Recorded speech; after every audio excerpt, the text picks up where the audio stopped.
Oke, pada hari ini saya akan membahas mengenai relasi. Pengertian relasi. Relasi antar himpunan adalah hubungan antara dua himpunan atau lebih. Hubungan relasi ini bersifat abstrak, tidak perlu memiliki arti baik secara konkret ataupun sistematis. Domain, kodomain, dan range. Domain adalah daerah asal, dilambangkan dengan D. Daerah relasi R adalah himpunan dari semua elemen-elemen pertama dalam pasangan-pasangan terurut di dalam R. Kodomain adalah daerah kawan. Jangkauan atau range ditulis E. Dari relasi R terdiri atas semua elemen-elemen kedua yang muncul dalam pasangan-pasangan terurut dalam R. Di sini ada contohnya. Di sini himpunan A itu berperan sebagai domain dan himpunan B berperan sebagai kodomain. Kalau ditanya relasinya itu yang mana, relasi itu yang tanda panah ini. Tanda panah yang mengarah dari A ke B itu namanya relasi. Untuk jangkauan atau range itu adalah hasil dari kodomain. Hasil yang dipilih domain ke kodomain, kan di sini yang dipilih ada A sama C, berarti range-nya A dan C. Kayak gitu. Jenis-jenis relasi. Himpunan bagian. Himpunan A adalah himpunan bagian dari himpunan B. Jika setiap anggota A adalah anggota B, maka ditulis A himpunan bagian B atau B himpunan bagian A. Contoh. Di sini ada contohnya. Himpunan A itu terdiri dari elemen A dan B. Himpunan B terdiri dari elemen A, B, dan C. Dan himpunan C terdiri dari elemen A, B, C, D, dan E. Maka himpunan A merupakan himpunan bagian dari B. Kenapa? Karena elemen dari himpunan A ada juga di himpunan B. Di sini kan elemen himpunan A itu ada AB. Sementara di himpunan B elemennya juga ada AB, berarti himpunan A merupakan himpunan bagian dari himpunan B. Berlaku juga untuk A himpunan C dan B himpunan C. Kalau B himpunan C ini kita bisa cek nih di himpunan B ada elemennya ada A, B, dan C. Kalau di himpunan C juga ada elemennya ada A, B, dan C. Jadi B adalah himpunan bagian dari C, kayak gitu. Banyaknya himpunan bagian dari C adalah 2 pangkat N. N itu adalah jumlah elemennya. Elemen itu yang berada di dalam kurung kerawal ini namanya elemen. Misalkan A, B, C, D, dan E itu namanya elemen. Nah, di sini himpunan bagian dari C itu elemennya ada berapa? Kita hitung A, B, C, D, E ada 5. Berarti 2 pangkat 5 sama dengan 32. Kayak gitu. Himpunan setara atau ekuivalen. Dua himpunan A dan B disebut setara jika bilangan kardinal himpunan A dengan himpunan B atau NA sama dengan NB. Dengan kata lain, jika setiap anggota A dapat dipasangkan satu-satu ke anggota B, begitu sebaliknya. Relasi ekuivalen memiliki hubungan erat dengan partisi yang disebut juga kelas kesetaraan atau kelas ekuivalen. Di sini ada contohnya. Jika A sama dengan 1, 2, 3, dan 4, dan B, A, B, C, dan D, maka A ekuivalen dengan himpunan B dengan jelas bahwa NA sama dengan NB. Di sini himpunan A dan himpunan B itu jumlah elemennya harus sama. Misalkan di himpunan A ada 4 elemennya, di himpunan B juga harus ada 4. Dan dipasangkannya itu satu-satu, misalkan 1 sama A, 2 sama B, 3 sama C, 4 sama D. Itu baru disebut namanya himpunan setara atau ekuivalen. Macam-macam penyajian relasi. Yang pertama ada matriks relasi. Baris matriks menyatakan anggota himpunan A, sedangkan kolom matriks menyatakan anggota himpunan B. Apabila terdapat keterkaitan antara anggota ke I dari A dengan anggota ke J dari B, kita isikan angka 1. Selain itu, kita isikan angka 0. Di sini ada contohnya. Untuk relasi R sama dengan 1P, 1Q, 2Q, 3P. Pertama, kita bikin tabelnya dulu. Di sini kalian harus tahu mana nama himpunan A, mana himpunan B. Himpunan A itu pasti ditulisnya di awal. Kalau di matematika itu biasanya X, Y. Nah, X-nya itu 1, 1, 2, 3.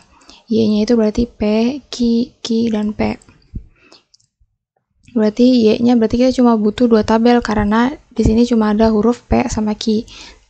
Bikin tabel di sini P sama Q. Untuk angkanya ada 3 macam, ada angka 1, 2, dan 3. Berarti kita bikin baris 1, 2, dan 3 kayak gitu. Pertama, kita lihat lagi nih dari soalnya untuk relasi R sama dengan 1P. Kita lihat angkanya dulu nih, angka 1. Selanjutnya kita lihat P. P di mana? P di sini. Berarti kita taruh angka 1. Tadi kan udah dijelasin, apabila terdapat keterkaitan antara anggota ke I dari A dengan anggota ke J dari B, maka kita isikan angka 1. Berarti 1 dan P ini ada keterkaitan, berarti kita isi dengan angka 1. Kayak gitu. Selanjutnya ada 1, Q. 1, Q. Berarti diisi sama angka 1 karena mereka ada keterkaitan. Selanjutnya 2, Q. 2 kita cari Q. Berarti di sini nih letaknya. Berarti kita isi sama angka 1. Selanjutnya yang terakhir 3P. Kita cari angka 3 dulu, baru ke P. Berarti ada di sini nih angka 1-nya. Kayak gitu. Selain dari itu kita isikan angka 0. Berarti di sini ada 0, di sini ada 0. Kayak gitu. Di sini juga ada yang lebih sederhananya, tapi kalau ini tuh mungkin kalau yang kalian belum ngerti cara nentuinnya, lebih baik kalian pakai yang tabel ini aja, saya saranin. Selanjutnya yang kedua ada diagram panah. Menggunakan dua buah elips, elips sebelah kiri berisi anggota himpunan A, sedangkan yang sebelah kanan berisi anggota himpunan B. Kalau ada kaitan antara A, elemen A, dan B, elemen B, artinya A, B, elemen R. Kita buat anak panah dari A ke B. Contoh. Di sini, tadi yang udah saya bilang, kalau ada kayak gini itu berarti namanya bisa disebut tuh himpunan A, himpunan B. Kayak gitu. Berarti di sini 1, 1, 2, dan 3 itu merupakan himpunan A. Sementara P dan Q adalah himpunan B.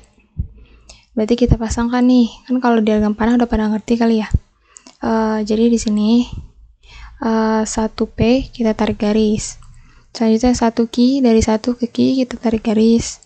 2 ke Q tarik garis, dan 3 ke P tarik garis. Kayak gitu. Selanjutnya diagram digraf. Anggota himpunan A maupun B kita nyatakan sebagai simpul, yaitu lingkaran kecil berlabel anggota himpunan tersebut. Kalau ada kaitan antara A, elemen A dengan B, elemen B, kita tarik garis lurus atau lengkung bertanda panah, disebut arkus. Dari simpul berlabel A ke simpul berlabel B. Contohnya, soalnya sama kayak yang diagram sebelumnya. Jadi, kalau ini tuh kita tulis aja langsung angkanya. Angka sama hurufnya 1, 2, dan 3. P dan Q. Kan di sini angka 1 ada 2. Jadi kalau misalkan di sini ada angka yang sama, kita tulisnya cuma sekali aja. Karena 1 itu sudah mewakilkan dari banyaknya angka yang sama. Kayak gitu. Kita lihat di sini 1P. 1P kita tarik garis, benar. Selanjutnya 1Q. 1Q, 2Q, dan yang terakhir 3P. Kalian boleh bikin melengkung kalau emang tidak memungkinkan untuk membuat garis lurus. Kayak gitu. Mungkin ada yang nanya kenapa 2 sama 3 nggak ada garis nyambung, Kak? Karena di sini juga nggak ada. Di soalnya nggak ada pasangan 2 dan 3. Jadi kita nggak usah tarik garis dari 2 dan 3-nya. Komposisi relasi. Lihat relasi R dari himpunan A ke himpunan B, relasi S dari himpunan B ke himpunan C. Berarti di sini R adalah himpunan bagian dari A dikali B dan S adalah himpunan bagian dari B dikali C. Terus selanjutnya ada ROS. A, C, ada B elemen B yang memenuhi A, B elemen R, B, C elemen S. Kita masuk aja ke contohnya ya, karena kalau dijelasin terlalu banyak kalau takutnya kalian pusing. Di sini ada contohnya. Misalkan A itu elemennya ada 1, 2, 3, dan 4, sementara B elemennya ada P, Q, R, S, dan C elemennya ada X, Y, Z. Kalian harus ingat nih, di sini udah ada keterangan dengan jelas. R merupakan relasi dari A ke B, dan S relasi dari B ke C. Apa bedanya sih Kak R sama S? Untuk R, relasinya cuma dari A ke B, berarti cuma merelasikan dari himpunan A dan himpunan B. Sementara S itu relasinya dari B ke C. Jadi kalian harus ingat nih, R itu AB, S itu BC. Sekarang kita masuk ke soalnya. Diketahui R, 1P, 2S, 3Q, 4S, dan S. QX, QZ, RY, SZ. Kalian udah tahu kan nih kenapa R isinya 1P, kenapa S isinya QX, karena R tadi sebelumnya himpunan A dan himpunan B. Himpunan A dan himpunan B ini cuma ada angka 1, 2, 3, 4 sama PQRS. Berarti betul himpunan R isinya seperti ini. Sementara himpunan S, D itu terdiri dari himpunan B dan C. Berarti cuma terdiri dari elemen P, Q, R, S, dan X, Y, Z. Kayak gitu. Selanjutnya, di sini ada pembuatan diagramnya. Diagram panah dari ROS terlihat pada gambar di bawah ini. Kita samain dulu. Di sini kan ada 1 P2S3Q, 1 P2S3Q. Sebelumnya minta maaf nih, ada garis yang seharusnya nggak ada. Seharusnya tuh garis 3 ke P itu nggak ada, karena di soal juga nggak ada ya garis 3 ke P. Mohon diabaikan aja garis 3 ke P. Dan yang terakhir tadi ada garis 4S. Betul, berarti kita sudah bikin garis R-nya nih. Sekarang kita ke bagian S. S itu mencakup himpunan B dan C. Kita lihat lagi. S, QX, QZ, QX, QZ, betul. RY, SZ, RY, SZ, benar. Kalau udah seperti ini, belum selesai nih langkahnya. Kita lanjut lagi baca. Dari gambar tersebut, kita ambil jalur yang menghubungkan anggota A dengan anggota C, yaitu 2SZ, 3QX, 3QZ, 4SZ. Ini dapat dari mana sih, Kak? Oke. Kalian harus merhatiin garis yang saling terhubung. Terhubung itu maksudnya misalkan 2 garisnya ke S, garisnya ke Z. Kalian tahu maksud dari sini? Dia tuh terhubung. Elemen A, tarik garis ke elemen S. Di elemen S ternyata masih ada garis lagi, garis lanjutan, menghubungkan ke elemen C, yaitu Z. Jadi kalian tuh harus mencari garis yang menyambungkan antara himpunan himpunan A dengan himpunan C. Jadi kan kalau 2S dan Z itu sudah menyambung antara himpunan A dan himpunan C. Saatnya kita cari lagi. 3QX, 3QX, bener dong, karena dia tarik lurus ke arah C. Di sini tuh Q berperan sebagai penghubung antara 3 dan X, kayak gitu. Selanjutnya ada 4SZ. Nah, ini yang paling jelas nih garis lurusnya, karena nggak ketiban-tiban garis lain. 4S dan Z. Dia tarik lurus. Di sini S berfungsi untuk menghubungkan antara himpunan A dan himpunan C, yaitu 4 dan Z, kayak gitu. Selanjutnya ada tahap terakhir nih. Dan kalau kita tulis titik pangkal dan titik ujung jalur tersebut sebagai pasangan terurut, maka diperoleh ROS tersebut, yaitu 2Z, 3X, 3Z, 4Z. Ini tuh dapat dari mana sih, Kak? Ini tuh A, C, himpunan A, himpunan C yang kita dapat sebelumnya. Di sini kan ada 2SZ. 2 itu himpunan A, S itu himpunan B, Z itu himpunan C. Kita cuma make himpunan A dan himpunan C karena kita tuh mencari ROS-nya. Kan udah dijelasin ya, ROS A, C, kayak gitu. Berarti kita nyari A, C.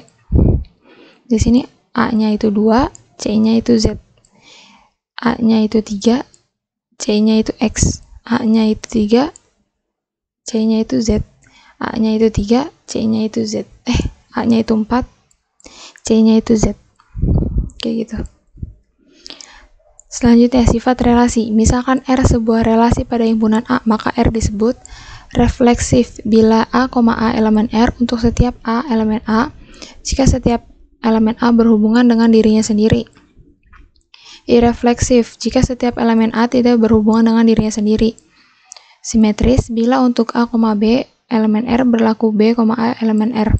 Jika setiap pasangan anggota A berhubungan satu sama lain, dengan kata lain, jika A terhubung dengan B, maka B juga terhubung dengan A. Jadi terdapat hubungan timbal balik.